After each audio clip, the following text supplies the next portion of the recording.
আসসালামু আলাইকুম। সুপ্রিয় শিক্ষার্থী বন্ধুরা এবং প্রিয় দর্শক শ্রোতা, সবাইকে শুভেচ্ছা এবং স্বাগত জানাচ্ছি। আজকে আমরা একটা ভিন্ন ধরনের আয়োজন নিয়ে আপনাদের সামনে হাজির হয়েছি। তো এটাকে আপনারা বলতে পারেন মাই ডেইলি রুটিন। হ্যাঁ, তো এটা প্রথমেই শেয়ার করি যে প্রথমেই যখন আমি ভিন্ন বা নতুন কিছু নিয়ে আসি তখন হয়তো বা আপনাদের সবার মনেই প্রথমে এরকম একটা প্রশ্ন আসে, এই যে আসছে ভাইয়া আবার নতুন করে কোনো কিছু একটা শুরু করছে, কিছুদিন হয়তো বা থাকবেন, উদ্যম দেখাবেন, তারপর আবার হারিয়ে যাবেন।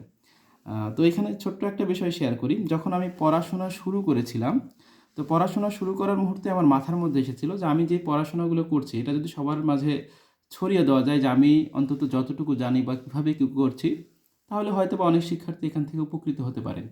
তো সেখান থেকেই কিন্তু আমি ফেসবুকে অ্যাক্টিভ হই, আমি ইউটিউবে অ্যাক্টিভ হই, আমি যেই অংশগুলো যেভাবে যা আয়ত্ত করি সেগুলো আপনাদের সাথে শেয়ার করার চেষ্টা করেছিলাম। তো সেখান থেকে মনে হলো সেটা তো ছিল শুধুমাত্র পড়াশোনার খাতিরে। তো প্রতিদিনই আমরা কিন্তু চেষ্টা করি যে নিজেকে সর্বোত্তম করে গড়ে তোলার। অর্থাৎ আমি যে আশিক, আমার সর্বোত্তম যে রূপটা আছে, অর্থাৎ আমি আমার বেস্ট ভার্সনটাকে সবসময় দেখতে চাইবো। তো সেখান থেকে কিছুদিন থেকেই মাথায় চিন্তা আসছিল যে প্রতিদিন আমি সর্বোচ্চ সময়টাকে কিভাবে ব্যবহার করলে আশিকের বেস্ট ভার্সনটা আমি নিজেকে ফুটিয়ে তুলতে পারবো, নিজের মধ্যে আশিকের বেস্ট ভার্সনটা নিয়ে আসতে পারবো। তো সেখান থেকে আমার মাথার মধ্যে আসলো যে আমি প্রতিদিন যেটা করি সেটাই আপনাদের সাথে শেয়ার করার চেষ্টা করব। যেহেতু এই মুহূর্তে আমি পড়ালেখা নিয়েই বেশি সময় দিই আর কি, পড়ালেখার সাথেই জড়িত আছি, তাই আমার সময়গুলো হয়তো পড়াশোনার সাথেই যাবে।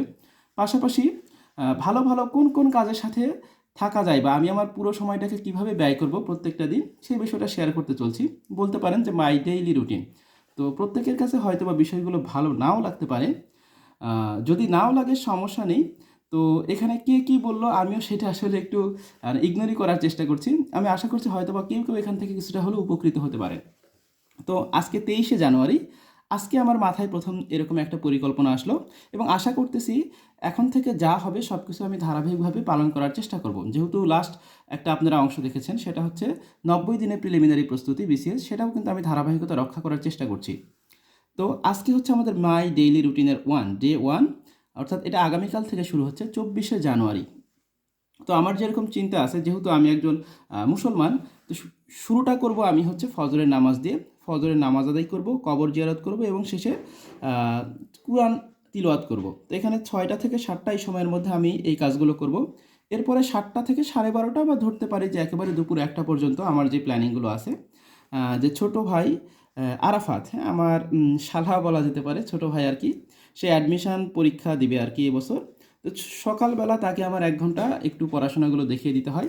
তারপরে সামনে আমার 41তম বিসিএস ভাইবা আছে। এজন্য আমি চিন্তা করেছি যে আমার একটা আছে বোথে যেহেতু ভাইবা, একটা হচ্ছে সাবজেক্টিভ ভাইবা, একটা হচ্ছে জেনারেলের। হ্যাঁ, সাবজেক্টিভ ভাইবার জন্য আমি প্রতিদিন 2 ঘন্টা করে এবং জেনারেল ভাইবার জন্য প্রতিদিন 2 ঘন্টা করে এখন থেকে পড়াশোনা শুরু করব। এবং এর ফাঁকে ফাঁকে আমার অন্যান্য যে কাজগুলো আছে, যেমন আমি হচ্ছে একটা ফেসবুক পেজ আছে আমার, আশিক বিসিএস কেয়ার। এই সময়টার মধ্যেই 2-4 ঘন্টা, পুরো সময় তো অনেক সময় একটানা পড়া সম্ভব না। আমি হয়তো এই সময়টার মধ্যেই ফেসবুকে অ্যাটলিস্ট, যেহেতু আমার একটা প্ল্যাটফর্ম আমি দাঁড় করানোর চেষ্টা করতেছি আশিক্স বিসিএস কেয়ার নামে, সেখানে সবসময় অ্যাক্টিভ থাকতে হয়। তো প্রতিদিন এই সময়টার মধ্যে অন্তত আমি 20টা শিক্ষামূলক বিভিন্ন পোস্ট, বিভিন্ন ছবি, মানে সেটা হতে পারে কোনো হ্যান্ড নোট বা কোনো অংশ যেটা বিসিএস প্রিলি লিখিত বা ভাইবার কাজে আসতে পারে, সেই অংশগুলো শেয়ার করার চেষ্টা করব। আর পাশাপাশি খাওয়া, গোসল, ব্যায়াম, অন্যান্য যে বিষয়গুলো সেগুলো তো থাকছেই। আর প্রতিদিনই আরেকটা কাজ করার চেষ্টা করব, যে আমরা প্রতিদিনই নিজের বিভিন্ন কাজে ব্যস্ত হয়ে দেখা যায় যে বন্ধুবান্ধব বা আত্মীয় স্বজনের সাথে কিন্তু কথা বলার সময়গুলো হারিয়ে ফেলি। তো এটা আমার নিজের ক্ষেত্রেও হয়। তো আমি চিন্তা করলাম আগামীকাল থেকে অবশ্যই প্রতিদিনই কোনো না কোনো বন্ধু বা আত্মীয় স্বজনের সাথে ফোনে কথা বলার চেষ্টা করব। আচ্ছা, এরপরে আসি। তাহলে জোহরের সময়টা, এই সময়টা প্রায় 1 ঘন্টা, 1টা থেকে 2টা এটা নামাজের মধ্যে চলে যাবে। তারপরে 2টা থেকে 3টা, তো আমি যেহেতু প্রায় দেখা যায় যে দুপুরে বা সন্ধ্যার পরে অনেকগুলো কোর্সের ক্লাস নেই, মানে আমি নিজেই সাধারণ শিক্ষার্থী, আবার নিজেই চেষ্টা করি অনেক শিক্ষার্থীদের পড়ানোর চেষ্টা করি আর কি। তো সেখানে 2টা থেকে 3টা এই 1টা ঘন্টা আমার যতগুলো ক্লাস আছে, অর্থাৎ আমাকে যেই ক্লাসগুলো নিতে হবে সেই কোর্সের ক্লাসগুলো কীভাবে নেওয়া যেতে পারে, কোন কোন টপিকগুলো পড়াতে হবে, সেইটা একটু দেখব। তারপরে 3টা থেকে 4টা এই সময়টা, এই যে আপনাদের জন্য যে ভিডিওগুলো করছি, এই ভিডিও বা ক্লাস দেয়া বা ভিডিও আপলোড করা, এই কাজটা করব এই সময়ের মধ্যে। এবং এর মধ্যে ফেসবুক পেজে আরও এরকম 8টা 10টার মতন পোস্ট শেয়ার করব। তো আগামীকাল যেমন কি কি ভিডিও দেওয়া হবে সেটা যেমন আমাদের 90 দিনের প্রিলিমিনারি প্রস্তুতির কালকে আসবে হচ্ছে ডে 44, হ্যাঁ 44তম দিনের 90 দিনের মধ্যে আমাদের কিন্তু অলরেডি 43তম দিনে আমরা কী কী করতে পারি সেই অংশটা দেওয়া হয়েছে। কালকে 44তম দিনের ভিডিওটা দেওয়া হবে। আর ইংলিশ লিটারেচার, হ্যাঁ আমরা 45তম বিসিএস প্রিলির জন্য প্রত্যেকটা বিষয়ের সাজেশন দেওয়ার চেষ্টা করছি। সেখানে 2টা বিষয়ের সাজেশন দেওয়ার পরে একটু গ্যাপ পড়ছে, মাঝখানে লিখিত পরীক্ষা থেকে অনেক কাজের মধ্যে একটু ব্যস্ত ছিলাম। তো আগামীকাল চেষ্টা করবো আমরা ইংরেজি সাহিত্যের সাজেশনটা দেওয়ার। এরপরে আসরের সময়টা 4টা থেকে 4:45 সেটা গেল। বিকালে একটু সময় কিন্তু খেলাধুলা করতেই হয়। তো বিকালে ধরে রাখছি যে আসরের পর থেকে মাগরিব পর্যন্ত এই সময়টা নতুন করে উদ্যোগ নিয়ে ভলিবল খেলা শুরু করছি। তো এই সময়টা চেষ্টা করব ভলিবল খেলার। মাগরিবের সময়টা 5:45 থেকে প্রায় 6:15 এটা নামাজ পড়তে চলে যাবে। এরপরে আসি হচ্ছে দেখেন 6:15 থেকে মানে এখন থেকে শুরু হবে আমার হচ্ছে কোর্সের ক্লাস। একেবারে দেখা যাবে যে 6টা থেকে ধরতে গেলে 6:15 থেকে একেবারে রাত 11টার মতন 10:30টার মতন আমাকে এখন ক্লাস নিতে হবে। এই যে 6:30 থেকে 7:30 এটা নেওয়ার পেছনে একটা উদ্দেশ্য আছে। একে যেহেতু বিয়ে শাদির মধ্যে চলে গেছি, এখন তো কিছু রাখতেই হবে। আরেকটা বিষয় হচ্ছে এই অংশগুলোর মধ্যে থাকলে নিজেরও অনেকখানি পড়া কিন্তু মানে প্রিলিমিনারি বা অন্যান্য অনেক অংশ কিন্তু কাভার হয়ে যায়। তো ক্র্যাশ কোর্স 2 অর্থাৎ আপনারা অনেকেই জানেন যে আমি হচ্ছে 45তম বিসিএস প্রিলিমিনারির জন্য সংক্ষিপ্ত সময়ের একটা কোর্স করানোর চেষ্টা করছি।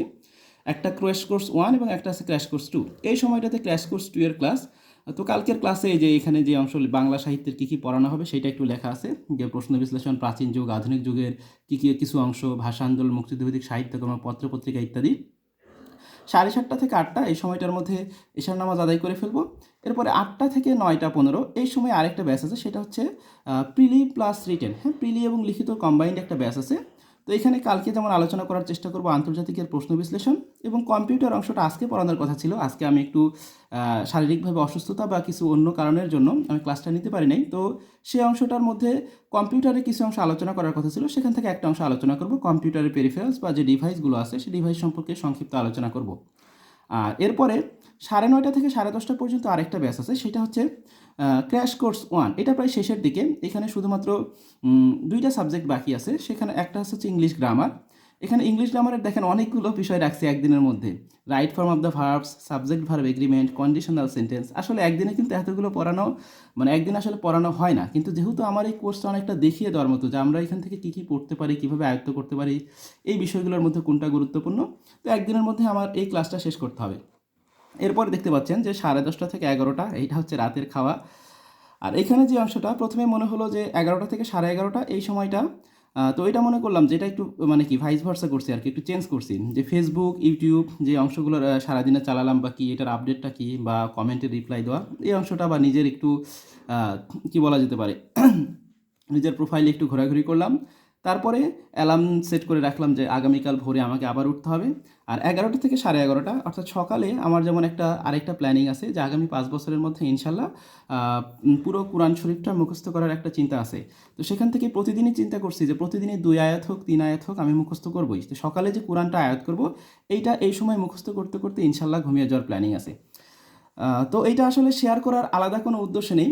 এইটা শেয়ার করলে নিজের কাছেই ভালো লাগে, বিষয়টা অনেকটা এরকম। আরেকটা হচ্ছে যখন আপনাদের সাথে শেয়ার করি তখন নিজের কাছে একটা চ্যালেঞ্জ মনে হয় যে না, আমাকে প্রত্যেক দিনই আমার বেস্ট ভার্সনটা পেতে গেলে, আমার বেস্ট ভার্সনটা যদি আমি পেতে যাই তাহলে আমাকে এই কাজগুলো করতে হবে। আবার যখন আপনাদের সাথে কথা দিই তখন মনে হয় না, কোনো কারণে যদি কোনোদিন ভালো না লাগে, না আজকে যেহেতু আপনাদের সাথে শেয়ার করছি বা কথা বলছি আজকে আমি কাজগুলো করবই, এরকম একটা উদ্দীপনা আসে। তো সেখান থেকে শেয়ার করা হতে পারে আমার এটা দেখে অনেকের অনুপ্রেরণাও আসতে পারে বা অনেকে ভালো কাজের সাথেও থাকতে পারে। তো যাই হোক, আমি প্রতিদিনই এরকমভাবে আমি কি কি করব সেটা শেয়ার করার চেষ্টা করব।